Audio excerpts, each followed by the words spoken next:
রাধে রাধে। ঝুলন পূর্ণিমা উপলক্ষে আমরা একটা দিনই ঝুলন করে থাকি প্রতি বছর, এবছরও করেছি। আমাদের ঝুলনটা তোমাদের কেমন লাগছে কমেন্ট করে জানিও। ইন্ডিয়ান আর্মি জয় হিন্দ। তুমি করছো 1 সেবা, আমরা করছি 1 সেবা। আজ না হোক একদিন করবো।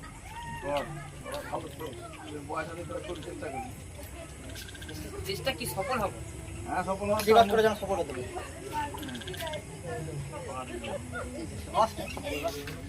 আজকে পূর্ণিমা শেষ, কালকে সকাল 9টায় পূর্ণিমা শেষ। সকালবেলা ঝুলন করবো না আমরা, রাত্রেবেলা করলে বলে পূর্ণিমা শেষ। কোথায় যাবো বলো?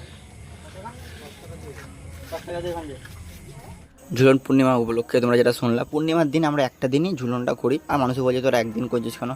আমি মানুষকে বুঝিয়ে বললাম, দেখো ঝুলন পূর্ণিমা হচ্ছে একটা দিন, পূর্ণিমা মানে একটা দিনই। তো পূর্ণিমার দিনে আমরা ঝুলন করছি, আগেও না পরেও না। যাতে তোমাদের কোনো অসুবিধা থাকলে আমার কিছু করার নেই, কিন্তু আমি পূর্ণিমার আগেও করবো না পরেও না, পূর্ণিমার দিনই করছি। এবার কার কী খারাপ লাগলো না দেখে তো আমার লাভ নেই। যে ভালো বুঝবে সে যা দেবে তাতে আমরা খুশি, আর যে বুঝবে না তাকে বুঝিয়েও লাভ নেই। আর তোমরা যদি বোঝো তাহলে লাইক কমেন্ট শেয়ার সাবস্ক্রাইব করে আমার পাশে থাকো।